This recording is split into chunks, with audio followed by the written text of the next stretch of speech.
안녕하세요. 인생여행입니다. 살아온 날들이 곧 지혜가 되고 겪어온 시간이 곧 이야기가 되는 곳. 오늘도 여러분과 함께 한 편의 인생을 만나보려 합니다. 새벽 5시에 일어나 밥을 짓고 가게에 나가 물건을 나르고 밤늦게 돌아와 다시 빨래를 하고 그렇게 30년을 바쳤더니 돌아온 말이 이거였습니다. 그건 내가 해야 할 일을 한 거지. 내한테 해준 거 아니야. 이 말을 들은 사람이 여러분이라면 어떻게 하시겠어요? 오늘 이야기는 남의 일이 아닐 수 있습니다. 묵묵히 헌신했는데 돌아온 건 배신뿐이었던 한 여자가 맨손으로 다시 일어선 이야기입니다. 이런 이야기가 더 많은 분들께 닿을 수 있도록 구독과 좋아요 한 번만 눌러주세요. 알림 설정까지 해주시면 인생여행의 새로운 이야기를 놓치지 않으실 수 있습니다. 여러분의 작은 응원이 이 여행을 계속할 수 있는 큰 힘이 됩니다. 그럼 지금부터 이야기 속으로 함께 떠나보겠습니다. 챕터 1 맏며느리의 숙명. 거실 소파에 혼자 앉은 정순이 텔레비전 리모컨을 쥔 채 화면을 바라보고 있었습니다. 화면 속에서는 큰아들 민호의 결혼식 영상이 흘러나오고 있었죠. 호텔 대연회장을 가득 채운 하객들, 환하게 웃는 신랑 신부, 그리고 혼주석에 앉아 눈시울을 붉히고 있는 자기 자신의 모습. 정순이 리모컨을 내려놓으며 중얼거렸습니다. 나도 저렇게 웃을 때가 있었나? 정순의 눈이 잠시 허공을 떠돌았습니다. 화면 속 화려한 호텔 연회장이 어느새 낡은 시골 마을회관으로 바뀌어가고 있었죠. 39년 전 24살의 봄이었습니다. 충청도 시골 농가의 사남매 중 둘째 딸로 태어난 정수는 고등학교를 졸업하자마자 서울로 올라왔습니다. 봉제 공장에서 미싱을 돌리며 고향집 동생들 학비를 보태는 것이 정순의 일이었죠. 밤새 미싱을 돌리다 보면 바늘에 찔려 손가락 끝에서 피가 배어 나왔지만 정수는 손가락을 입에 물고 다시 미싱 페달을 밟았습니다. 그러던 어느 날 공장 사장님 부인이 정순을 사무실로 불렀습니다. 정순아, 너 시집갈 생각 없어? 정순이 기름때가 묻은 앞치마를 만지작거리며 고개를 갸웃했습니다. 시집이요? 갑자기요? 경기도에서 철물점하는 집인데 시어머니가 부지런한 며느리를 찾고 있다더라. 장남이야. 대학은 안 나왔지만 성실한 사람이래. 저는 고등학교밖에. 그게 뭐 어때서. 가서 한번 만나봐. 선자리는 경기도의 작은 식당이었습니다. 태수라는 이름의 남자는 의자에 깊숙이 등을 기댄 채 정순을 한 번도 제대로 쳐다보지 않았습니다.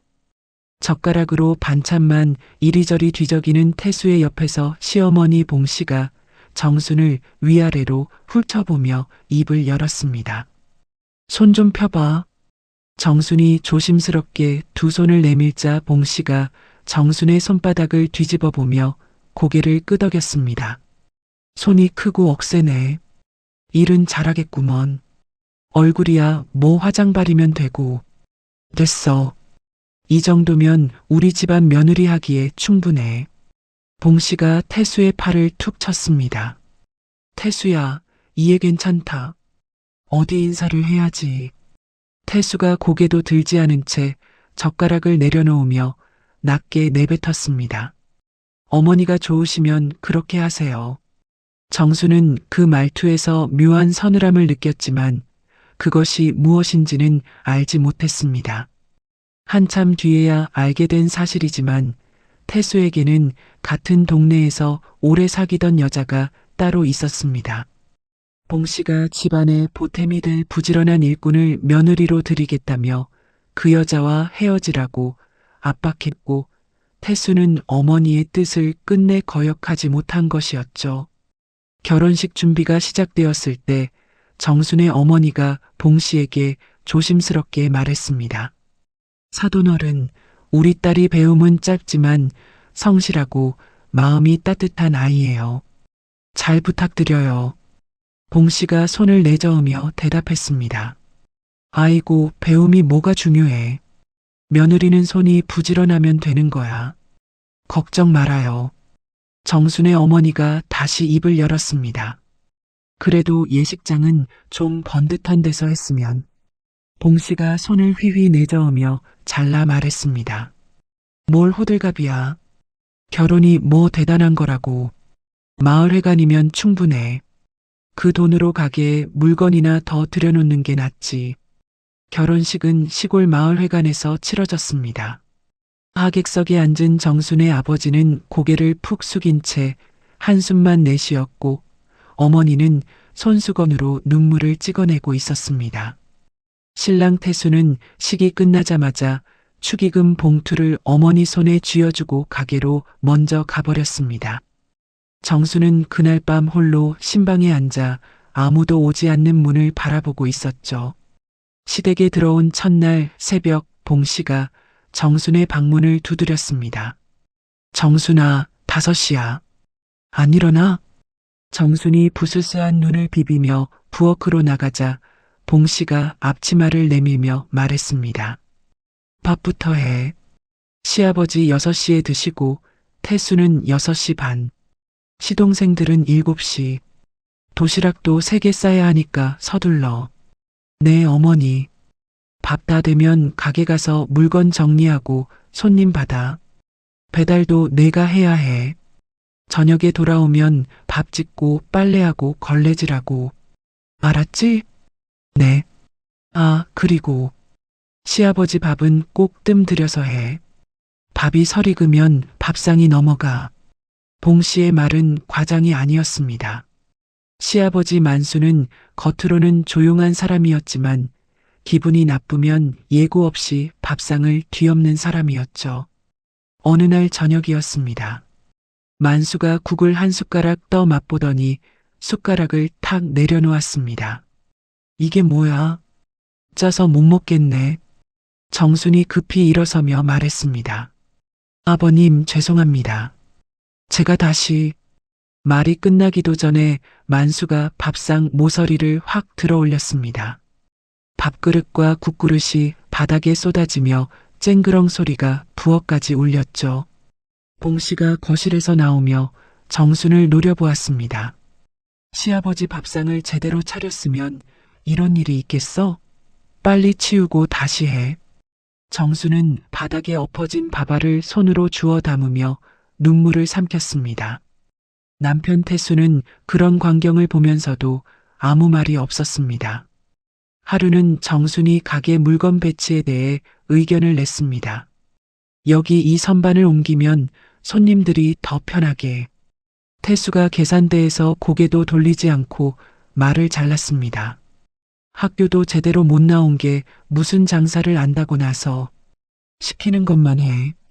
정순이 입술을 꽉 깨물었지만 아무 말도 하지 못했습니다. 그저 선반 앞에 서서 물건을 다시 정리하는 것이 정순이 할 수 있는 전부였죠. 결혼 2년 만에 첫째 아들 민호가 태어났습니다. 봉 씨가 산부인과 병실에서 아기를 안아보더니 처음으로 정순에게 웃으며 말했습니다. 그래, 이래야 며느리지. 내 눈이 틀리지 않았어.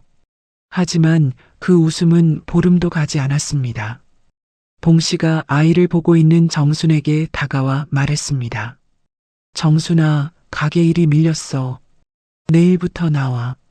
어머니, 아직 아기가. 옛날 사람들은 애 낳고 바로 논에 나갔어. 좀 쉰다고 몸이 나아져? 얼른 나와. 정수는 갓난아기를 등에 업고 가게에 나갔습니다.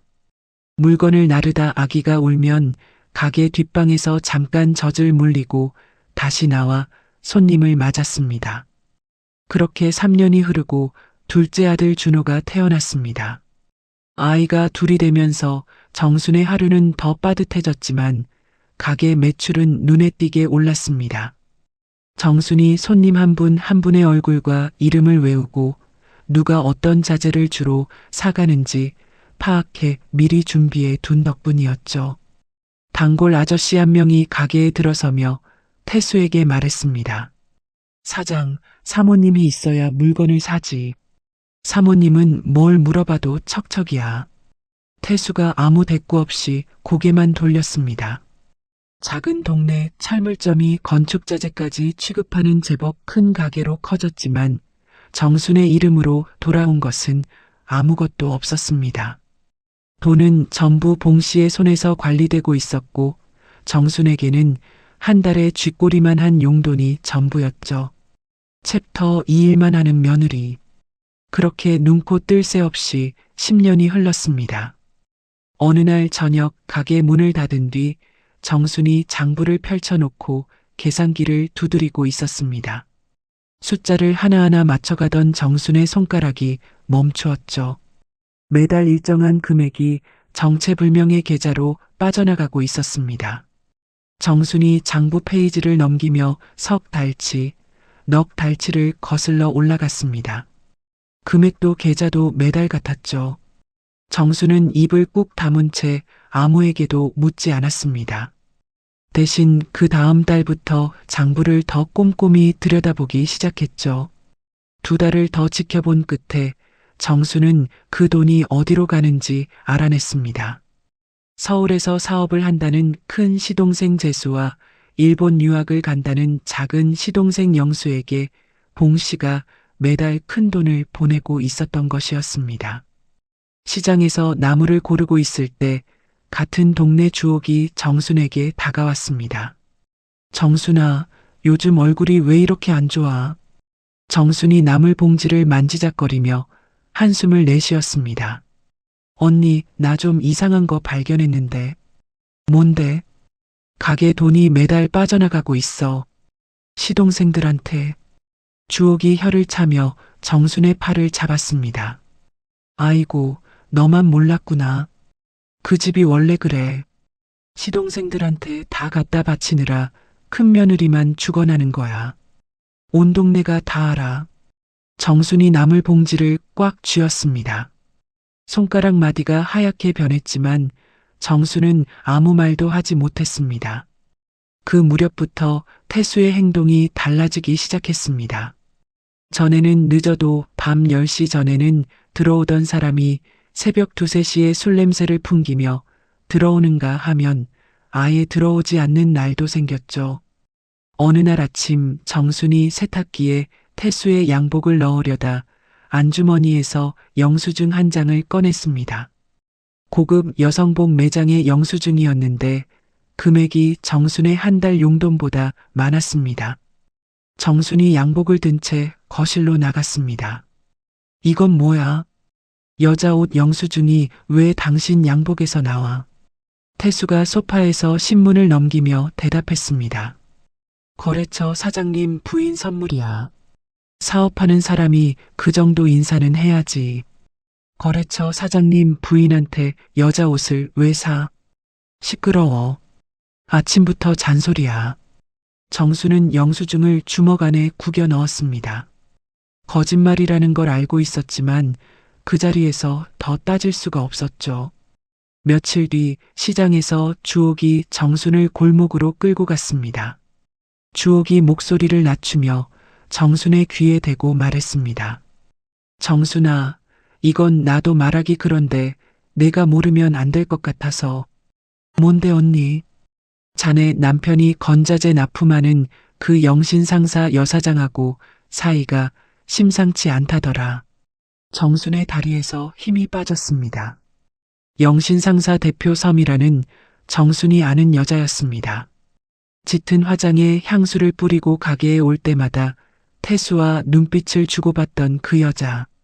정순이 벽에 등을 기대며 입술을 깨물었습니다. 언니 확실해? 가게 직원 영수 아저씨도 알고 건너 철물점 사장도 알아. 모르는 건 너뿐이야. 그날 밤 아이들을 재운 뒤 정순이 안방 문을 닫고 태수 앞에 섰습니다. 당신 그 영신상사 여사장하고 무슨 사이야? 솔직히 말해. 태수가 이불을 뒤집었으며 등을 돌렸습니다. 시끄러워. 잠 좀 자자. 동네 사람들이 다 알아. 나만 모르고 있었어. 태수가 벌떡 일어나 이불을 걷어차며 소리를 질렀습니다. 아, 시끄럽다고. 그리고 태수의 손이 날아왔습니다. 정순의 왼쪽 뺨을 세게 때린 것이었죠. 태어나서 처음 맞은 뺨이었습니다. 정순이 뺨을 감싼 채 태수를 올려다보았습니다. 내가 뭘 안다고. 학교도 제대로 못 나온 것이 남편한테 따져? 내가 해준 게 없어? 가게 일은 누가 했는데? 밥은 누가 해줬고 애들은 누가 키웠는데? 태수가 정순의 손목을 확 잡아채며 얼굴을 들이밀었습니다. 그건 내가 해야 할 일을 한 거지. 내한테 해준 거 아니야. 정순의 눈에서 눈물이 흘러내렸지만 소리는 내지 않았습니다. 태수가 손목을 놓고 방을 나가버렸죠. 다음 날 저녁이었습니다. 봉씨가 부엌에서 설거지를 하는 정순에게 다가와 뺨의 자국을 보더니 한마디를 던졌습니다. 남자가 밖에서 좀 노는 건 아내가 살림을 못해서야. 다 내 잘못이지. 정순이 설거지소를 쥔 손에 힘을 주었습니다. 어머니, 저도 할 만큼 했어요. 내가 좀 더 예쁘장하고 학벌이라도 있었으면 태수가 한눈을 팔았겠어? 네 복이 없는 거야.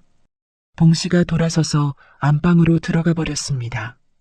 정순이 수도꼭지를 잠그고 젖은 손으로 얼굴을 감쌌습니다. 그때 부엌 문 앞에 민호가 서 있는 것이 보였습니다. 12살 민호가 잠옷 차림으로 엄마를 바라보고 있었죠. 정순이 급히 손등으로 눈물을 닦았습니다. 민호야, 왜 안 자고 여기 있어? 엄마, 아빠 왜 맨날 안 와? 아빠 일이 바빠서 그래. 민호가 엄마 앞으로 다가와 올려다보며 물었습니다. 거짓말이지?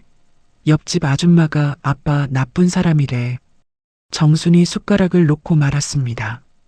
아이 앞에서 울면 안 된다고 버텼지만 눈물이 그냥 흘러내렸습니다. 민호가 식탁 위에 냅킨을 가져와서 엄마의 눈물을 꾹꾹 찍어 주었습니다. 엄마, 울지 마. 내가 크면 엄마 지켜줄게. 정순이 민호를 끌어안았습니다. 겨우 12살 아이의 어깨가 얼마나 작은지, 그 작은 어깨가 얼마나 단단한지 정순의 두 팔이 느끼고 있었죠. 챕터 3 새벽의 선택. 그 뒤로도 태수는 아무렇지 않게 늦게 들어왔고 봉씨는 여전히 정순의 탓만 했습니다. 가게에서도 밀려난 정순은 집에서 아이들이나 보라는 봉씨의 지시대로 살았지만 가만히 앉아 있으면 머리가 터질 것 같았죠. 어느 날 정순이 무심코 김치를 담가 옆집 주옥에게 갖다 주었습니다. 정순아, 이 김치 미쳤다. 이거 파는 거 아니야? 무슨 소리야, 언니. 진짜야. 나 이 맛에 돈 내겠어. 시장 아줌마들한테도 좀 갖다 줘봐. 주옥의 말대로 시장 상인들에게 반찬을 조금씩 돌렸더니 돈을 줄 테니 만들어 달라는 주문이 하나 둘 들어오기 시작했습니다.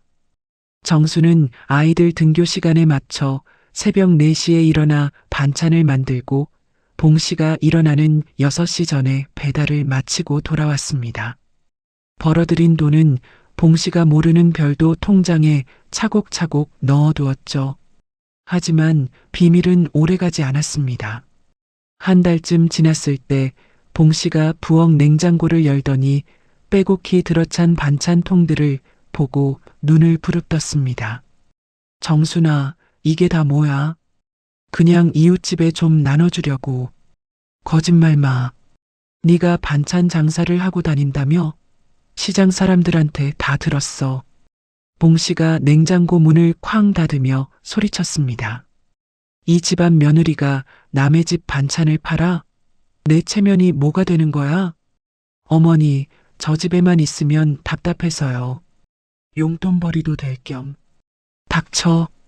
혹시라도 바깥에서 소문이 나봐라. 그날로 쫓아낸다. 정수는 고개를 숙였습니다. 하지만 그만두지는 않았죠. 새벽 시간을 4시에서 3시 반으로 더 앞당기고 배달 경로도 봉씨의 눈에 띄지 않는 쪽으로 바꾸었습니다. 그로부터 2달이 지난 어느 저녁이었습니다. 태수가 거실에 들어서더니 텔레비전도 켜지 않고 소파에 앉았습니다. 정순이 설거지를 하다가 태수의 기색이 심상치 않은 것을 느끼고 거실로 나왔죠. 왜 그래? 무슨 일 있어? 태수가 정순을 올려다보며 입을 열었습니다. 이혼하자. 정순의 손에서 행주가 떨어졌습니다. 뭐라고? 듣지 못했어? 이혼하자고. 나는 더 이상 너랑 못 살겠어. 아이들은? 민호하고 준호는? 어머니가 보시면 돼. 넌 그냥 나가. 정순이 태수 앞으로 한 걸음 다가섰습니다. 안 돼. 이혼은 절대 안 해. 아이들은 내가 키울 거야. 태수가 코웃음을 치며 일어섰습니다. 너한테 뭐가 있어서 애를 키워? 돈이 있어? 집이 있어? 정순이 주먹을 꽉 쥐었지만 할 말이 없었습니다. 정순의 이름으로 된 재산은 한 푼도 없었으니까요. 다음 날 아침 봉 씨가 정순을 부엌으로 불러 세웠습니다. 태수한테 다 들었다. 순순히 나가. 어머니, 저한테 아이들 많은. 아이들은 우리가 키워. 살림에 보탬이 안 되는 며느리는 필요 없어. 몸만 나가. 그날 오후에는 서울에 있는 큰 시동생 재수에게서 전화가 왔습니다. 형수님, 이렇게 된 거 빨리 정리하는 게 서로 좋아요. 질질 끌면 피차 힘들잖아요. 정순이 전화기를 꽉 쥐며 말했습니다. 너희한테 내가 그동안 어떻게 살았는지 말할 필요도 없다. 근데 이것 하나만 알아둬. 아이들은 절대 안 나. 전화를 끊고 정수는 아이들 방 앞에 서서 한참을 서 있었습니다. 방 안에서 민호와 준호의 잠든 숨소리가 들려왔죠. 정순이 문고리를 잡은 채 속으로 되뇌었습니다. 이 아이들을 두고 갈 수는 없다. 무슨 일이 있어도 내가 키운다. 다음 날 새벽 4시 정수는 잠든 민호와 준호를 조용히 깨웠습니다. 중학교 3학년 민호가 눈을 비비며 일어났고 초등학교 6학년 준호가 형의 옆에서 고개를 들었습니다. 엄마가 너희들 데리고 이 집을 나가려고 해. 힘들 수도 있어. 엄마랑 갈래? 민호가 아무 말 없이 동생의 손을 잡았습니다. 엄마, 우리 가자. 어디든. 정수는 아이들 옷가지 몇 벌과 교과서만 가방에 넣었습니다. 봉 씨와 태수가 일어나기 전 세 식구가 대문을 밀고 나섰습니다. 준호가 현관 쪽을 돌아보며 작은 소리로 말했습니다. 엄마, 나 신발 이거 하나밖에 없는데. 괜찮아. 엄마가 새로 사줄게. 아니야. 이거면 돼. 빨리 가자. 새벽 공기가 차가웠습니다. 세 식구가 가방 하나씩 메고 조용히 골목길을 걸었죠. 민호가 엄마의 왼손을, 준호가 오른손을 잡았습니다. 아이들 손이 떨리고 있었지만 걸음을 멈추지는 않았습니다. 버스를 타고 시내로 나온 세 식구는 비밀리에 모아둔 200만 원으로 시장 근처의 작은 원룸을 겨우 얻었습니다. 넓은 집에서 자기 방이 있었던 아이들이 좁은 방 하나에 옹기종기 모여 앉은 모습에 정순의 눈이 뜨거워졌습니다. 준호가 방 안을 둘러보더니 말했습니다. 엄마, 여기 좋아. 셋이 같이 있으니까 따뜻해. 정순이 고개를 돌려 눈물을 훔쳤습니다. 바로 그 다음 날부터 정순은 새벽 3시에 일어나 반찬을 만들고 배달을 시작했습니다. 이혼 소송이 시작되었습니다. 태수 쪽에서 양육권을 주장하며 비싼 변호사를 붙였죠. 정수는 변호사를 구할 형편이 안 되어 혼자 법원에 갔습니다. 서류를 어떻게 쓰는지도 모르겠고 재판이 어떻게 돌아가는지도 몰랐습니다. 시장에서 떡볶이 장사를 하는 순자가 반찬 배달을 온 정순의 얼굴을 보더니 가게 안으로 끌고 들어갔습니다. 야, 너 얼굴이 왜 그래? 밥은 먹고 다녀? 정순이 순자의 가게 의자에 앉으며 고개를 떨구었습니다. 언니, 나 이혼 재판 중인데 변호사가 없어. 어떻게 해야 할지 모르겠어. 순자가 떡볶이 국물을 한 그릇 떠서 정순 앞에 놓으며 말했습니다. 나도 당해봤으니까 알아. 법률구조공단이라는 데가 있어. 거기 가면 무료로 변호사가 도와줘. 그런 데가 있어? 내가 주소 적어줄게. 내일 당장 가. 순자의 말대로 찾아간 곳에서 정수는 젊은 여자 변호사 한지영을 만났습니다. 지영이 정순의 이야기를 끝까지 듣더니 서류철을 덮고 정순의 손을 잡았습니다. 어머니, 충분히 양육권을 받을 수 있습니다. 제가 끝까지 함께 할 테니 걱정 마세요. 6개월이 넘는 재판 끝에 태수 쪽의 외도 사실이 밝혀지면서 양육권은 정순에게 돌아갔습니다. 위자료는 한 푼도 받지 못했죠. 가게를 법인으로 만들어 놓은 탓에 재산 분할도 되지 않았습니다. 법원 복도에서 지영이 정순에게 고개를 숙였습니다. 정말 죄송합니다. 더 받아들였어야 했는데. 정순이 지영의 어깨를 토닥이며 말했습니다. 됐어요. 아이들만 지켜냈으면 됐어요. 정말 고마워요, 변호사님. 그날 저녁 원룸에서 정순이 라면을 끓여 아이들 앞에 놓았습니다. 민호가 라면을 후후 불며 말했습니다. 엄마, 나 신문 배달이라도 할게. 준호가 형 옆에서 고개를 끄덕였습니다. 나도 뭐든 할게. 정순이 두 아이를 양쪽으로 끌어안았습니다. 너희는 공부만 열심히 해. 나머지는 다 엄마가 할 테니까. 아이들이 잠든 뒤 정수는 부엌불을 켜고 내일 배달할 반찬 재료를 꺼내 놓았습니다. 시계가 밤 11시를 가리키고 있었지만 정순의 손은 멈추지 않았습니다. 챕터 4 정성 한상. 이혼 후 첫 번째 봄이 왔습니다. 정순의 반찬은 시장 상인들 사이에서 입소문을 타기 시작했습니다. 새벽마다 원룸 부엌에서 반찬을 만들었지만 주문이 늘면서 공간이 부족해졌죠. 정순이 순자의 떡볶이 가게 문을 두드렸습니다. 언니, 부탁이 하나 있는데. 뭔데? 언니 가게 부엌을 새벽에만 좀 빌려줄 수 있을까? 원룸이 너무 좁아서 반찬을 만들 수가 없어. 순자가 앞치마를 풀며 대답했습니다. 가게세 같은 소리 하지 마. 대신 나한테 반찬이나 좀 싸줘. 언니 고마워. 고마우면 된장찌개 한 냄비 더 끓여. 그렇게 순자의 가게 부엌이 정순의 새벽 작업장이 되었습니다. 하지만 주문은 계속 늘어났고 혼자서는 도저히 감당이 되지 않았습니다. 순자가 정순에게 말했습니다. 야, 사람을 구해야지. 혼자 다 해먹으려고 하면 내 몸이 먼저 나가. 사람을 구하고 싶어도 돈 많이 안 줘도 되는 사람이 있어. 시장에 형편 어려운 아줌마들 많잖아. 순자의 소개로 세 사람이 왔습니다.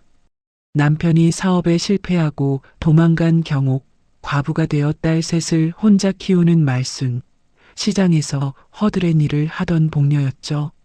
첫날 새벽 3시, 네 여자가 순자의 가게 부엌에 모였습니다. 경옥이 앞치마를 매며 주위를 둘러보았습니다. 여기서 반찬을 만드는 거야? 좁지? 그래도 여기밖에 없어. 말순이 칼을 집어들며 말했습니다. 좁은 게 뭐 어때? 나는 부엌이 있다는 것만으로도 감사해. 복녀가 고무장갑을 끼며 조용히 웃었습니다. 나도. 일이 있다는 게 어딘데. 네 여자는 새벽마다 모여 반찬을 만들며 서로의 이야기를 나누었습니다. 울기도 하고 웃기도 했죠. 시장 상인들은 이 네 사람을 새벽 사총사라고 불렀습니다. 정수는 반찬 맛을 더 높이고 싶었습니다. 시장 어귀에 오래된 찬방집을 하는 80 넘은 김복순 할머니를 찾아갔죠. 할머니, 저한테 장 담그는 법 좀 가르쳐 주세요. 복순 할머니가 대나무 의자에 앉은 채 정순을 위아래로 훑어보았습니다. 요즘 젊은 것들이 뭘 안다고. 장이 하루 이틀에 되는 줄 알아? 매일 올게요. 비가 오든 눈이 오든 올게요. 흥, 두고 보자. 정수는 정말 매일 새벽 찬방집을 찾아갔습니다. 비가 오는 날도 무릎까지 눈이 쌓인 날도 빠지지 않았죠. 한 달이 지나자 복순 할머니가 정순의 손을 잡아 항아리 앞에 세웠습니다. 이리 와봐. 내가 60년 동안 담가온 장맛을 내한테 전수해 줄게. 할머니, 정말이요? 정성이 이만하면 됐어. 장이란 게 별거 아니야. 좋은 재료에 정성을 얻는 거야.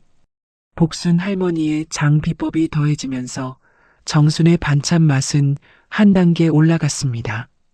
아이들도 엄마의 고생을 보며 의젓하게 자라고 있었습니다. 민호는 새벽에 엄마보다 먼저 일어나 동생 아침밥을 챙겼고, 준호는 학교에서 돌아오면 반찬 포장을 도왔죠. 어느 날 정순이 준호의 가방에서 학교 숙제를 꺼내다가 종이 한 장을 발견했습니다. 우리 가족 소개라는 제목 아래 준호의 삐뚤빼뚤한 글씨가 적혀 있었죠. 우리 엄마는 세상에서 제일 맛있는 반찬을 만드는 사람이고 세상에서 제일 강한 사람입니다. 정순이 그 종이를 들고 부엌에서 한참을 울었습니다. 그 무렵 건설 현장 소장 기태라는 남자가 매일 도시락을 사가기 시작했습니다. 기태가 어느 날 도시락을 받으며 정순에게 말했습니다. 사장님, 반찬 솜씨가 예사가 아니시네. 우리 현장 인부들이 사장님 도시락만 기다려요. 고맙습니다. 사장님, 인부들 도시락을 매일 40인분씩 맡길 수 있을까요? 단체로. 정순이 눈을 크게 떴습니다. 40인분이요? 양이 많지? 힘들면. 아니요. 할 수 있어요. 꼭 하겠습니다. 40인분 단체 주문이 들어오면서 정순의 사업은 처음으로 안정된 궤도에 올라섰습니다. 정순은 정성한상이라는 이름을 만들고 포장도 깨끗하게 바꾸었죠. 그러던 어느 날 대형마트의 윤 과장이라는 사람이 정순의 반찬을 먹어보고 찾아왔습니다. 사장님, 이 맛이면 마트에 넣을 수 있습니다. 입점 생각 없으세요? 마트예요? 저 같은 데가 마트에 들어갈 수 있어요? 맛은 충분합니다. 다만 위생검사, 식품 인증 서류가 필요해요. 정수는 밤잠을 설치며 서류 작업에 매달렸습니다. 순자와 새벽 사총사가 총출동해서 공장 청소부터 서류 정리까지 도왔죠. 경욱이 바닥을 닦으며 말했습니다. 정순아, 우리가 마트에 들어가는 거야? 꿈 같다. 말순이 선반을 정리하며 대답했습니다. 꿈이 아니야. 정순이가 해내는 거지. 마침내 마트 두 곳에 입점이 확정되었습니다. 순자가 정순의 어깨를 치며 소리쳤습니다. 야, 해냈다. 시장 반찬 가게가 마트에 들어간다. 매출이 크게 뛰면서 시장 근처에 작은 작업장을 임대했고 직원도 10명 넘게 늘었습니다. 순자가 공장장이 되었죠. 그 사이에 봉 씨에게서 전화가 왔습니다. 야, 너 그래도 이 집 며느리였던 사람이잖아. 태수가 요즘 힘드니까 좀 도와줘라. 저는 이혼한 사람이에요. 더 이상 그 집 며느리가 아니에요. 인연이 아주. 내가 키워줬으면 은혜를 알아야지. 정수는 아무 말 없이 전화를 끊었습니다. 손이 떨렸지만 다시 전화기를 들지는 않았죠. 기태의 조언으로 부동산 투자도 시작했습니다. 작은 빌라 한 채를 샀는데 그 지역이 재개발 구역으로 묶이면서 큰 차익을 얻었죠. 그 돈으로 다시 투자하고 또 불리는 과정을 반복했습니다. IMF가 터졌을 때 거래처들이 줄줄이 무너지면서 위기가 찾아왔습니다. 순자가 작업장에서 정순에게 말했습니다. 다들 움츠러들 때 우리가 치고 나가자. 지금 재료를 싸게 받을 수 있잖아. 언니, 위험하지 않을까? 생각해봐. 사람들이 밖에서 안 먹으면 집에서 먹잖아. 집밥 수요가 늘 거야. 순자의 판단이 정확히 맞아떨어졌습니다. 다른 식품 업체들이 문을 닫을 때 정성한상은 오히려 폭발적으로 성장했죠. 세월이 흘러 민호는 명문 공대에 진학해 대기업 엔지니어가 되었고, 준호는 의대에 합격했습니다. 준호가 합격 통지서를 들고 왔을 때 순자가 작업장에서 펑펑 울었습니다. 야, 시장에서 반찬 싸던 내 아들이 의사가 된다. 세상에. 언니, 왜 언니가 울어? 감동받아서 그래, 이거 사. 준호가 정순에게 합격 통지서를 내밀며 말했습니다. 엄마, 나 의사 되면 엄마 건강검진 매년 해줄게. 정순이 준호의 머리를 쓰다듬으며 웃었습니다. 이 바보야. 공부나 열심히 해. 집을 나온 지 20년 정순은 전국에 유통되는 식품회사의 대표가 되어 있었습니다. 시내에 건물 2채, 그리고 호텔 지분까지. 챕터 5 상견례. 민호가 34이 되던 해 가을이었습니다. 어느 날 저녁 민호가 정순의 집에 찾아와 밥을 먹다가 숟가락을 내려놓았습니다. 엄마, 나 결혼하고 싶어. 정순이 국그릇을 내려놓으며 민호를 바라보았습니다. 결혼? 만나는 사람이 있었어? 같은 회사 엔지니어야. 이름은 예은이. 얼마나 됐어? 1년 넘었어. 미리 말씀을 못 드려서 죄송해요. 이 녀석이 1년이나 만나고 이제야 말하냐. 민호가 멋쩍게 웃으며 머리를 긁었습니다. 확신이 서야 말씀드리려고 했어요. 그래, 데려와봐. 일주일 뒤 민호가 예은을 데리고 왔습니다. 현관문이 열리자 단발머리에 환한 얼굴의 여자가 꽃다발을 내밀며 고개를 숙였습니다. 어머니, 안녕하세요. 박예은이라고 합니다. 정순이 꽃다발을 받으며 예은을 올려다보았습니다. 꾸밈이 없는 얼굴에 눈이 맑았죠. 어머, 예쁘네. 들어와. 밥상을 차려놓고 마주 앉으니 예은이 된장찌개를 한 숟가락 뜨더니 눈을 크게 떴습니다. 어머니, 이거 무슨 맛이에요? 세상에, 이렇게 맛있는 된장찌개는 처음이에요. 그래, 더 먹어. 어머니, 민호 오빠한테 어머니 이야기 정말 많이 들었어요. 혼자서 키우시면서 사업도 하신 거 정말 존경합니다. 정순이 예은의 손을 잡으며 말했습니다. 예은아, 그런 거 신경 쓰지 마. 엄마가 밥 잘해줄게. 예은이 돌아간 뒤 정순은 접시를 닦으며 혼잣말을 했습니다. 마음에 든다. 무엇보다 민호를 바라보는 예은의 눈빛에서 진심이 보였습니다. 다만 한 가지 걸리는 것이 있었죠. 정순이 민호에게 전화를 걸었습니다. 민호야, 예은이네 부모님은 뭐 하시는 분들이야? 아버지는 대기업 부장이시고 어머니는 대학 교수세요. 교수? 엄마 왜? 걱정돼? 아니, 그쪽 부모님이 우리 집 사정을 아냐? 엄마가 식품회사 하시는 건 말했는데 자세한 건 말 안 했어요. 그래, 굳이 알릴 것 없다. 상견례 날이 잡혔습니다.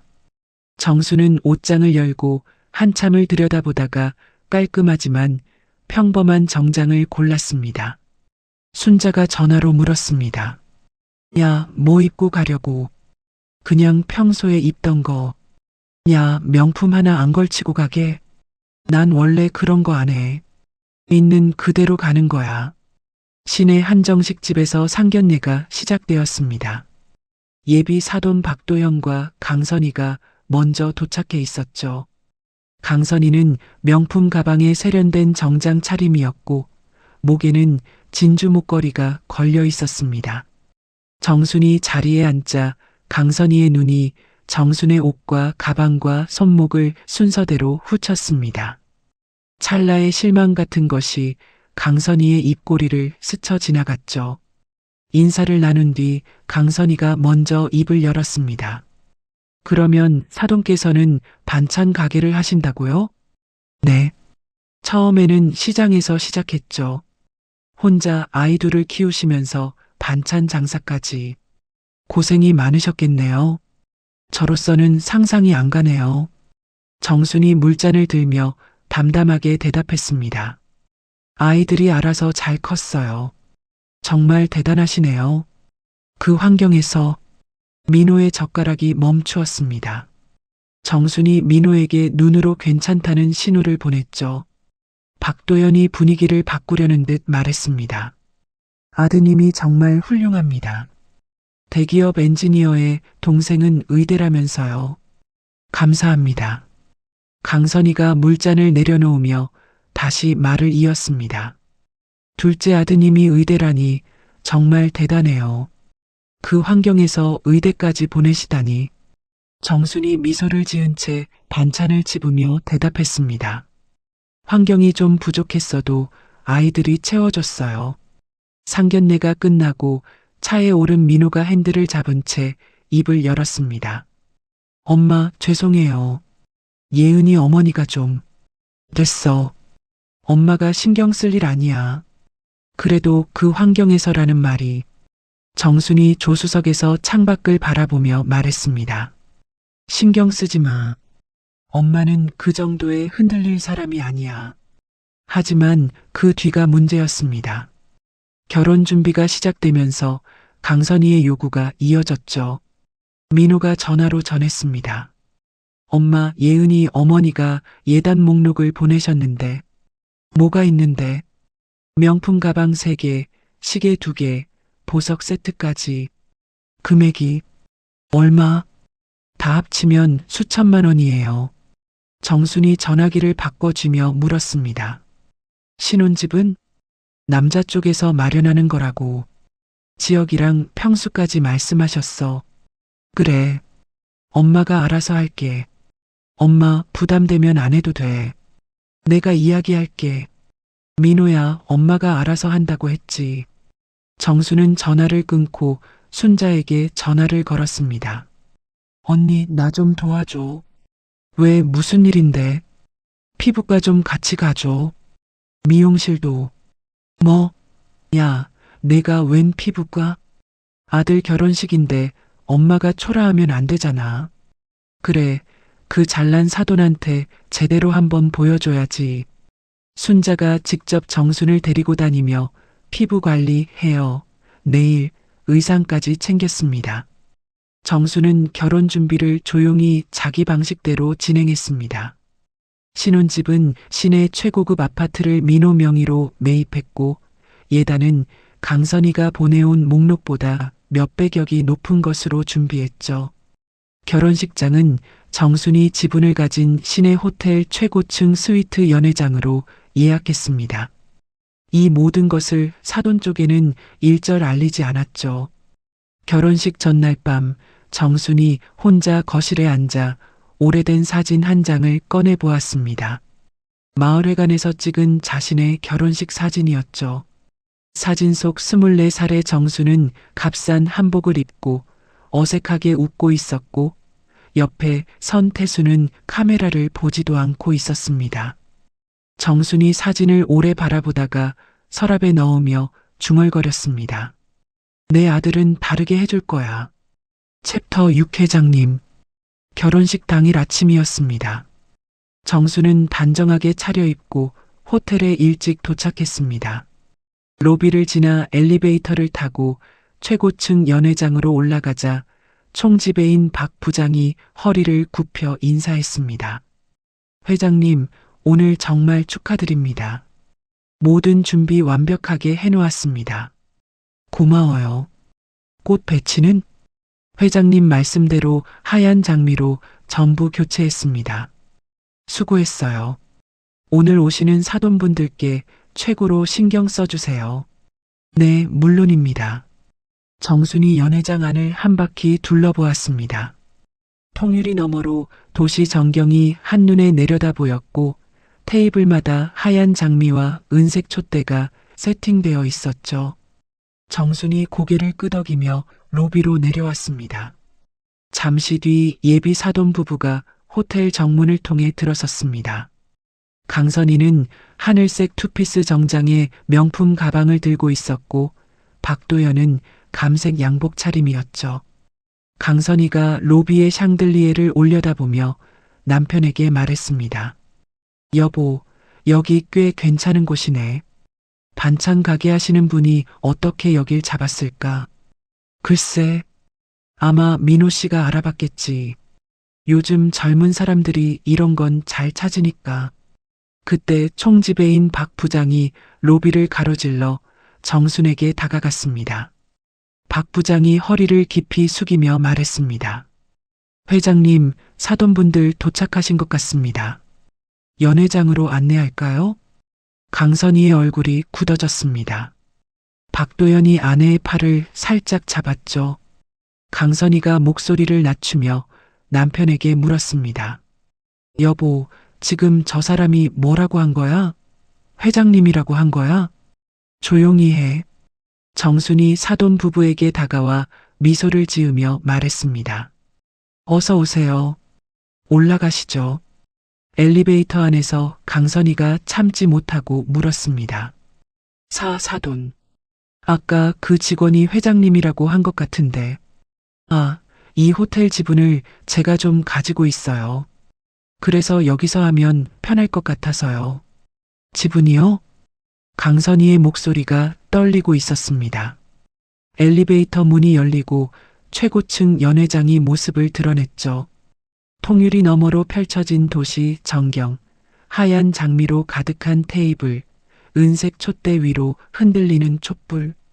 강선희가 연회장 입구에서 발걸음을 멈추었습니다. 박도연이 아내의 등을 가볍게 밀어 안으로 들어갔죠. 자리에 앉아 정순이 가방에서 서류 봉투를 꺼내 민호에게 건넸습니다. 민호야, 신혼집 마련했다. 민호가 봉투를 열어보더니 고개를 들었습니다. 엄마, 이거 시내 아파트야. 내 앞으로 해놨어. 강선희의 입이 벌어졌습니다. 정순이 이번에는 작은 상자를 예은에게 내밀었습니다. 이건 며느리한테. 예은이 상자를 열자 안에 주얼리 세트가 들어있었습니다. 예은이 두 손으로 상자를 감싸쥐며 말했습니다. 어머니, 이건 너무. 아니야. 우리 집에 와줘서 고마워. 강선희가 물잔을 집어들었지만 손이 떨려 물을 쏟을 뻔했습니다. 박도연이 아내의 손등을 잡아 물잔을 내려놓게 했죠. 정순이 냅킨을 무릎 위에 펴며 조용히 입을 열었습니다. 사돈, 제가 시장에서 반찬 장사를 했다는 거 맞아요. 강선희가 고개를 숙인 채 아무 말도 하지 못했습니다. 그런데 그 반찬 가게가 지금은 전국에 유통되는 식품 회사가 되었고 시내에 건물도 몇 채 있고 이 호텔 지분도 좀 있어요. 자랑하려는 게 아니에요. 우리 아이들이 서로 사랑해서 결혼하는 건데 돈 때문에 무시하거나 깔보는 일이 있으면 안 되잖아요. 앞으로 아이들 사는데 간섭하지 맙시다. 박도연이 자리에서 일어나 정순에게 허리를 숙였습니다. 사돈, 정말 대단하십니다. 부끄럽습니다. 정순이 손을 내저었습니다. 앉으세요. 부끄러울 거 없어요. 강선희가 얼굴이 빨갛게 달아오른 채 고개를 숙이며 말했습니다. 죄송합니다, 사돈. 사람을 겉으로만 판단했어요. 정순이 미소를 지으며 대답했습니다. 괜찮아요. 앞으로 잘 지내면 되죠. 주방장이 직접 나와 코스 요리를 서빙하며 음식 설명을 시작했습니다. 사돈 부부는 얼어붙은 것처럼 앉아 있었죠. 예은만 편하게 웃고 있었는데 민호가 미리 이야기를 해둔 모양이었습니다. 식사 중에 강선희가 젓가락을 내려놓고 조심스럽게 입을 열었습니다. 사돈, 정말 하나만 여쭤봐도 될까요? 네, 물론이요. 어떻게 하실 수 있었어요? 혼자서 아이 둘을 키우면서 이 정도 사업을. 정순이 잠시 생각하다가 대답했습니다. 별거 아니에요. 그냥 매일 새벽 3시에 일어나서 반찬을 만들었어요. 비 오는 날도 눈 오는 날도 하루도 빠지지 않고 20년 동안. 그게 전부예요. 강선희가 고개를 숙이며 더 이상 말을 잇지 못했습니다. 결혼식이 시작되었습니다. 하객들로 연회장이 가득 찼죠. 순자가 정장을 입고 들어서더니 뷔페 쪽을 기웃거렸습니다. 정순이 순자의 팔을 잡았습니다. 언니, 오늘은 손님으로 와. 손님이고 뭐고 뷔페 음식 상태를 한번 봐야 내 마음이 편해. 언니, 잠깐이면 돼. 순자가 정장 차림으로 주방을 한 바퀴 돌고 나서야 자리에 앉았습니다. 새벽 사총사 경옥, 말순, 복녀도 한쪽 테이블에 나란히 앉아 있었죠. 경옥이 연회장을 둘러보며 말순에게 속삭였습니다. 말순아, 우리가 여기 앉아 있는 게 말이 되냐? 안 되는 일도 되게 만드는 게 정순이잖아. 복순 할머니도 휠체어를 타고 왔습니다. 정순이 달려가 할머니의 손을 잡았죠. 할머니, 와주셨어요. 내가 해냈구나. 내가 장맛 전수해준 보람이 있다. 할머니의 눈이 젖어 있었습니다. 하객석 한쪽 구석에 초라한 차림의 노인 한 명이 서 있었습니다. 정수는 하객들 사이에서 그 노인을 보았지만 알아보지 못했죠. 나중에 민호가 정순에게 다가와 조용히 말했습니다. 엄마, 저쪽에 아버지 왔어. 어디? 저기. 구석에 서 계신 분. 정순이 그 방향을 바라보았습니다. 등이 굽고 머리가 하얗게 센 노인이 연회장 끝자리에 서서 식장을 바라보고 있었죠. 정수는 그 사람이 태수라는 것을 바로 알아보지 못할 만큼 태수는 늙고 초라해져 있었습니다. 정순이 잠시 그를 바라보다가 시선을 돌렸습니다. 피로연이 끝나갈 무렵 태수가 정순 쪽으로 다가오려 했습니다. 민호가 먼저 태수에게 가서 조용히 밖으로 안내했죠. 호텔 로비에서 태수가 민호의 양복 소매를 잡으며 말했습니다. 엄마한테 미안하다고 전해라. 그때 내가 미쳤었다. 민호가 태수의 손을 가만히 잡아주며 대답했습니다. 아버지, 건강하세요. 태수가 고개를 숙인 채 호텔을 나갔습니다. 결혼식이 끝난 뒤 정수는 호텔방에 혼자 앉아 있었습니다. 순자가 와인 한 병을 들고 문을 열었죠. 자, 축배 한잔 하자. 순자가 잔 2개의 와인을 따르고 정순에게 건넸습니다. 두 사람이 잔을 부딪혔습니다. 야, 우리가 이런 날이 올 줄 알았냐? 시장에서 반찬 싸던 아줌마가 호텔에서 아들 결혼식을 하다니. 정순이 와인을 한 모금 마시며 말했습니다. 언니가 없었으면 나는 진작에 무너졌을 거야. 순자가 정순의 손을 꽉 잡았습니다. 무슨 소리야? 내가 버틴 거지. 아니야. 새벽마다 떡볶이 가게 부엌 열어준 사람이 누군데. 두 사람이 잔을 다시 부딪히며 웃었습니다. 밤늦게 예은에게서 전화가 왔습니다. 어머니, 오늘 정말 감사했습니다. 우리 엄마가 많이 반성하고 있어요. 앞으로 잘할 거예요. 괜찮다. 앞으로 우리 다 같이 잘 지내면 된다. 어머니, 진심으로 감사해요. 정말 좋은 시어머니를 만난 것 같아요. 정순이 전화를 끊고 창밖을 바라보았습니다. 도시의 야경이 눈 아래 펼쳐져 있었죠. 챕터 7 다시 봄. 결혼식이 끝나고 한 달이 지났을 무렵이었습니다. 민호가 저녁을 먹으러 정순의 집에 들렀습니다. 밥을 다 먹고 설거지를 하는 정순의 옆에 서서 행주를 집어든 민호가 조심스럽게 입을 열었습니다. 엄마, 나 지난주에 아버지 만나고 왔어. 정순의 손이 잠깐 멈추었다가 다시 접시를 닫기 시작했습니다.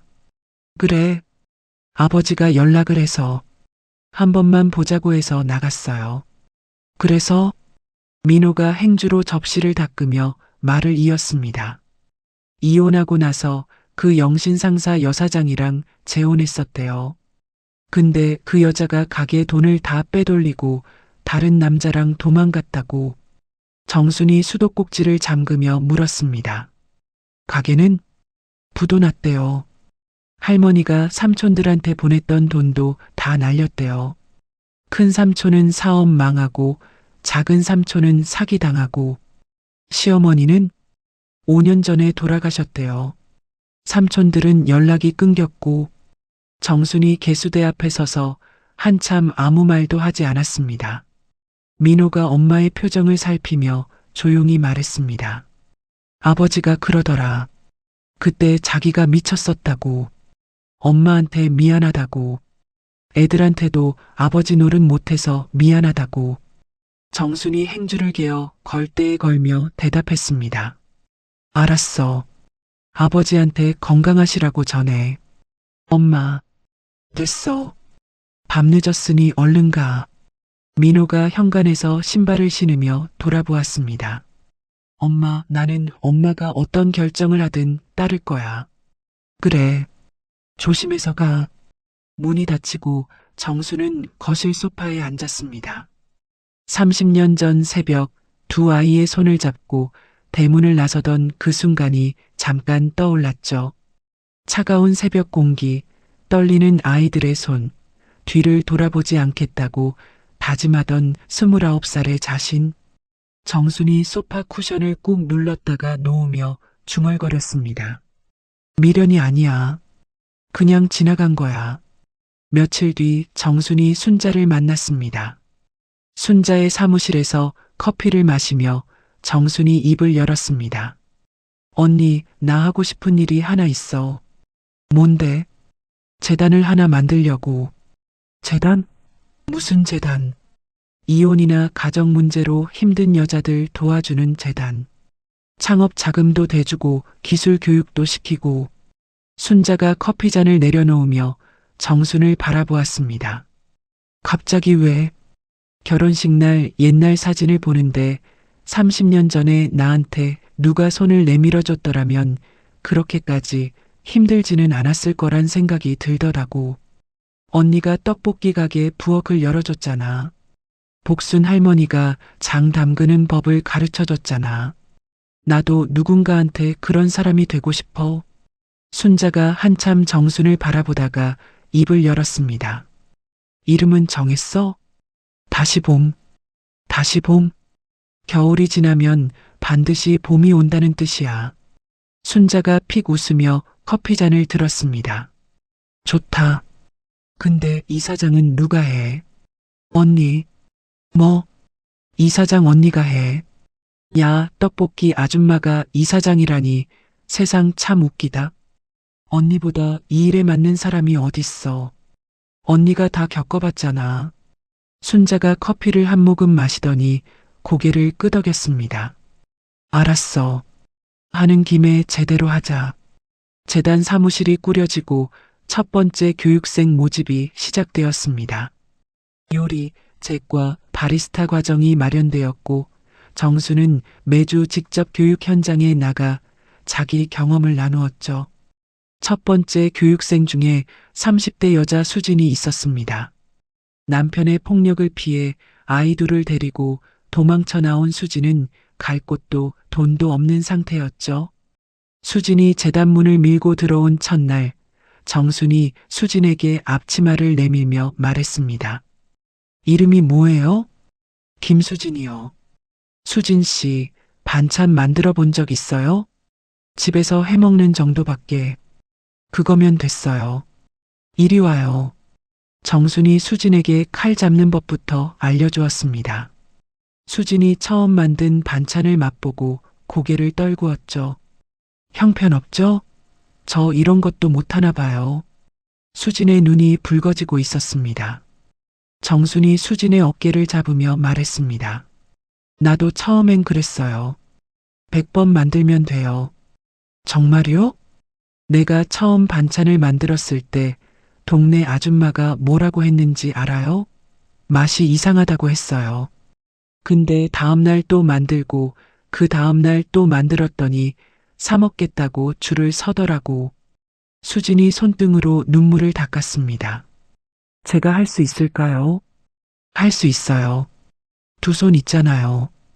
두 손만 있으면 돼요. 1년이 지났습니다. 수진이 자기 이름으로 작은 반찬 가게를 열었습니다. 개업식 날 정순이 화분을 들고 가게에 들어서자 수진이 달려와 정순을 끌어안았습니다. 사장님 감사합니다. 사장님 아니었으면 저는 그랬어요. 울지 말고 잘해요. 정순이 수진의 가게를 둘러보는데 30년 전 시장에서 반찬 배달을 시작하던 자신의 모습이 겹쳐 보였습니다. 한편 결혼식 이후 강선희의 태도는 완전히 달라져 있었습니다. 어느 날 예은을 통해 연락이 왔죠. 어머니, 우리 엄마가 사돈어른 뵙고 싶다고 하시는데요. 그래, 오라고 해. 강선희가 정순의 집에 찾아왔습니다. 거실에 마주 앉아 차를 마시는데 강선희가 찻잔을 내려놓으며 말했습니다. 사돈, 부탁이 하나 있어요. 뭔데요? 반찬 담그는 법 좀 알려주세요. 며느리가 사돈 반찬이 맛있다고 하는데 저는 요리를 못해서. 정순이 웃으며 대답했습니다. 그럼 우리 집에 오세요. 같이 만들어 봐요. 그 이후로 한 달에 한두 번 강선희가 정순의 집에 와서 함께 반찬을 만드는 것이 두 사람의 일상이 되었습니다. 어느 날 배추를 절이며 강선희가 먼저 입을 열었죠. 사돈, 나도 사실 시집살이가 만만치 않았어요. 그래요?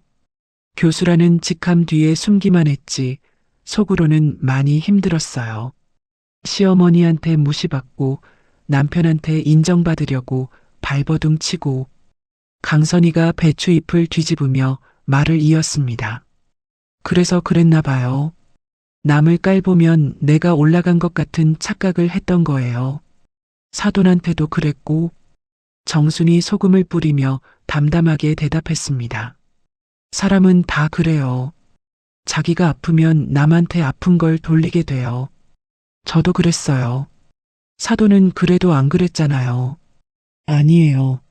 나도 아이들한테 미안한 게 많아요. 두 여자가 나란히 서서 배추를 절이는 모습이 부엌 창문 너머로 비치고 있었습니다. 작은 아들 준호도 좋은 소식을 전해왔습니다. 같은 병원 간호사 소영과 교제 중이라며 소개를 시켜주겠다고 했죠. 준호가 소영을 데리고 집에 온 날 소영이 밥상 앞에 앉아 첫 숟가락을 뜨더니 말했습니다. 어머니, 준호 오빠가 어머니 반찬이 세상에서 제일 맛있다고 했는데 진짜였어요. 정순이 준호를 흘겨보며 말했습니다. 이 녀석이 가게에서 남은 거 싸갈 때는 언제고. 엄마. 셋이 밥을 먹으며 웃었습니다. 저녁을 먹고 준호가 설거지를 하는 사이 소영이 정순 옆에 다가와 앉았습니다. 어머니, 저 하나만 여쭤봐도 될까요? 그래, 뭔데? 준호 오빠가 가끔 아버지 이야기를 하는데 괜찮으신 거예요?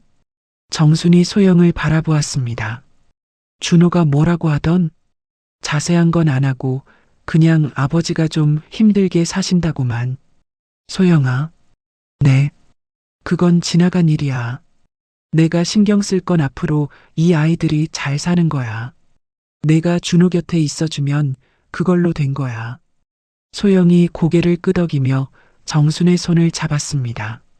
어머니, 저 준호 오빠 잘 지킬게요. 그래, 고맙다. 며칠 뒤 준호가 정순에게 전화를 걸었습니다. 엄마, 아까 아버지한테 연락이 왔어. 뭐래? 아프다고. 병원비가 없다고. 정순이 잠시 말이 없었습니다. 내 아버지니까 내가 판단해. 다만 엄마한테 얘기할 필요는 없어. 엄마. 됐어. 내가 알아서 해. 전화를 끊은 뒤 정수는 준호가 자기 용돈에서 병원비를 보냈다는 것을 나중에 알았습니다. 하지만 아무 말도 하지 않았죠. 그해 겨울 순자와 정순이 재단 사무실에서 내년 사업 계획을 논의하고 있었습니다.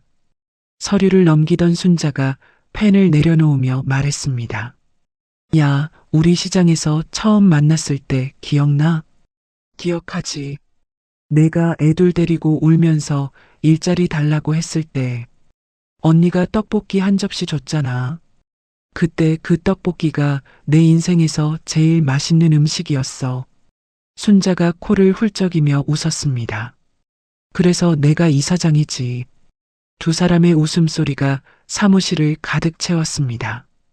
창밖에는 첫눈이 내리고 있었죠. 챕터 8 인생은 60부터 새해 첫날 아침이었습니다. 정순이 새벽에 일어나 거실 창문을 활짝 열었습니다. 차가운 겨울 공기가 가슴 깊이 들어왔죠. 정순이 눈을 감고 숨을 크게 들이마셨다가 천천히 내쉬었습니다.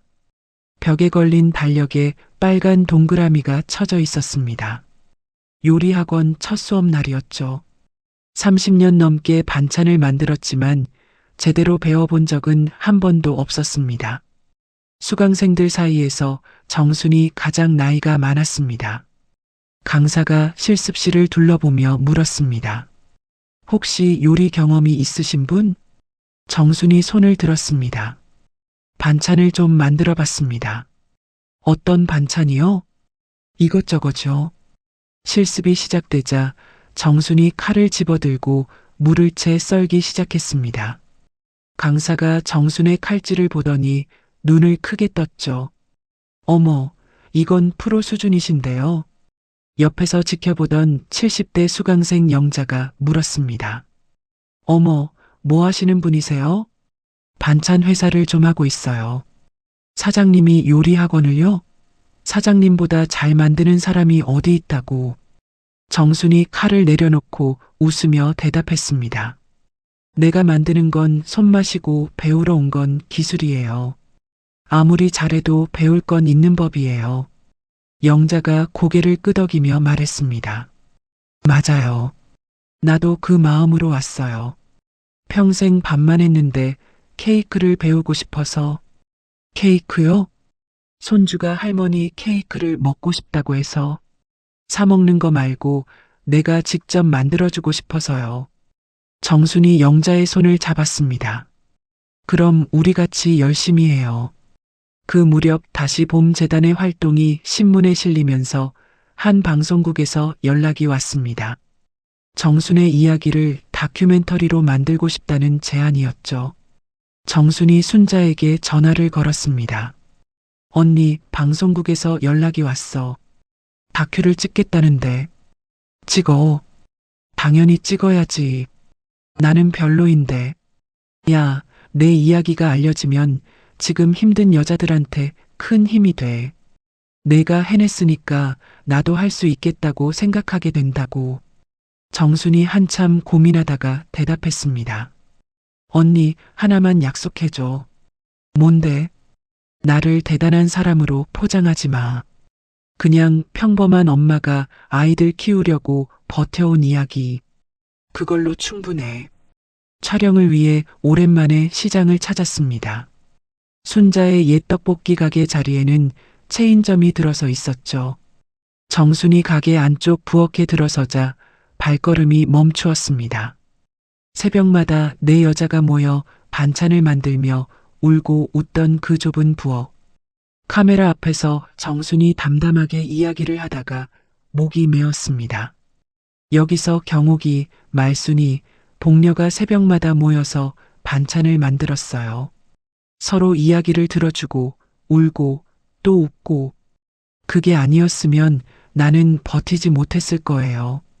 복순 할머니의 찬방집도 찾아갔습니다. 90이 넘어 가게를 접은 할머니가 정순의 손을 잡았습니다. 정순아, 내 장맛을 이어가는 사람이 잘 돼서 다행이다. 할머니가 가르쳐 주신 그 장으로 지금 수백 명이 먹고 살고 있어요. 그게 다 내 정성이지. 내가 뭘 했겠니? 설 연휴에 민호네 집에서 가족 모임이 열렸습니다. 민호와 예은, 준호와 소영, 그리고 정순이 한자리에 모여 앉았죠. 정순이 직접 만든 반찬으로 밥상을 차렸습니다. 예은이 김치찌개를 한 숟가락 뜨며 말했습니다. 어머니, 이 김치찌개가 세상에서 제일 맛있어요. 준호가 반찬을 집으며 끼어들었습니다. 나는 어릴 때 엄마가 새벽에 도시락 싸주던 거 아직도 잊을 수가 없어. 민호가 말없이 정순의 국그릇에 밥을 말아 건넸습니다. 엄마 많이 먹어. 정순이 밥그릇을 받아들며 식구들을 둘러보았습니다. 5명이 둘러앉은 밥상이 이 세상 어떤 호텔 연회장보다 따뜻했죠. 식사 후 민호가 설거지를 하는 정순 옆에 섰습니다. 엄마, 아버지가 또 연락을 했어. 한 번만 엄마 얼굴을 보고 싶다고. 정순이 접시를 헹구며 대답했습니다. 내가 만날 이유는 없어. 하지만 너희가 아버지를 만나는 건 막지 않을게. 그건 너희 인생이니까. 엄마, 민호야, 엄마는 그 사람을 원망하지 않아. 원망할 힘을 다른 데 쓴 거야. 그래서 지금 여기 있는 거고. 민호가 고개를 끄덕이며 행주를 집어들었습니다. 겨울이 지나고 봄이 왔습니다. 다큐멘터리가 방영된 뒤 전국에서 편지가 쏟아졌습니다. 정순이 재단 사무실 책상 위에 쌓인 편지 더미를 하나하나 읽어나갔죠. 당신의 이야기를 보고 힘을 얻었습니다. 저도 다시 시작하겠습니다. 14살 딸과 단둘이 사는데 당신처럼 해보겠습니다. 정순이 그 편지를 읽다가 30년 전 두 아들의 손을 잡고 새벽에 대문을 나서던 그 순간이 떠올랐습니다. 한참을 울었죠. 그리고 직접 답장을 썼습니다. 반드시 할 수 있어요. 맨몸이어도 괜찮아요. 벚꽃이 만개한 4월이었습니다. 다시 봄재단에서 첫 번째 졸업식이 열렸죠. 교육을 수료한 22명의 여자들이 강당에 앉아 있었습니다. 정순이 단상에 올라 졸업생들을 바라보았습니다. 첫 번째 줄에 수진이 앉아 있었고 그 뒤로 갓스물을 넘긴 젊은 여자부터 머리가 하얗게 센 할머니까지 다양한 얼굴들이 정순을 올려다보고 있었죠. 정순이 입을 열었습니다. 나는 여러분처럼 아무것도 없이 시작했어요. 강당이 조용해졌습니다. 가진 건 2손뿐이었어요. 학벌도 없고 돈도 없고 갈 곳도 없었어요. 수진이 손등으로 눈물을 닦고 있었습니다. 근데 그 2손으로 반찬을 만들고 아이들을 키우고 가게를 세웠어요. 대단한 게 아니에요. 그냥 매일 새벽에 일어나서 한 가지를 했을 뿐이에요. 정순이 졸업생들을 천천히 둘러보며 말을 이었습니다. 여러분도 할 수 있어요. 오늘이 끝이 아니라 시작이에요. 힘들면 여기로 오세요. 여기는 언제든 봄이니까. 박수가 터져 나왔습니다. 순자가 맨 뒷줄에서 코를 훌쩍이며 박수를 치고 있었고 경옥과 말순과 복녀가 나란히 앉아 눈물을 닦고 있었죠. 졸업식이 끝나고 정순이 강당을 나서자 창밖으로 벚꽃이 보였습니다. 바람이 불 때마다 꽃잎이 날려 정순의 어깨 위에 내려앉았죠. 순자가 뒤따라 나오며 정순의 어깨에 앉은 꽃잎을 툭 털어주었습니다. 야, 꽃잎이 너한테만 날아온다. 정순이 웃으며 하늘을 올려다보았습니다. 언니, 봄이다. 그래, 봄이야. 두 사람이 벚꽃길을 나란히 걸었습니다. 오늘 이야기 어떠셨나요? 새벽 3시에 일어나 반찬을 만들던 한 여자가 있었습니다.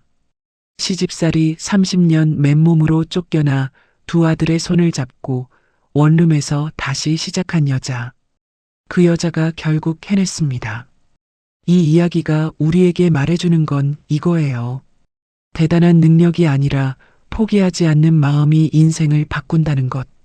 정순 씨에게는 학벌도 없었고 돈도 없었고 도와주는 사람도 없었어요. 가진 건 2손뿐이었죠. 그런데 그 2손으로 매일 새벽 반찬을 만들고 아이들을 키우고 마침내 건물을 세웠습니다. 비가 와도 눈이 와도 하루도 쉬지 않고 20년을 버텼어요. 특별해서가 아니라 멈추지 않았기 때문에 가능했던 거예요. 여러분께 하나만 여쭤볼게요. 지금 여러분 앞에 열기 두려운 문이 하나 있지는 않으신가요? 나가면 아무것도 없을 것 같아서, 실패할 것 같아서 망설이고 계신 문이요. 정순 씨도 30년 전 그 새벽에 대문 앞에서 똑같이 두려웠을 거예요. 하지만 그 문을 열고 나선 순간 정순 씨의 진짜 인생이 시작되었습니다. 여러분의 인생에도 그런 봄이 반드시 옵니다. 겨울이 아무리 길어도 봄은 오게 되어 있어요. 지금이 힘드시더라도 오늘 하루를 버텨주세요. 내일은 오늘보다 분명 한 뼘은 더 따뜻할 테니까요. 두 손만 있으면 됩니다. 여러분도 할 수 있어요. 꼭요. 오늘 이 이야기가 여러분의 마음에 작은 온기가 되었다면 좋아요 한번 눌러주시고 아직 구독을 안 하셨다면 구독도 부탁드립니다. 여러분의 한 번의 누름이 이런 이야기를 더 많은 분들께 전할 수 있는 힘이 됩니다. 인생 여행이 늘 여러분 곁에 있겠습니다. 오늘도 당신의 하루를 응원합니다. 고맙습니다.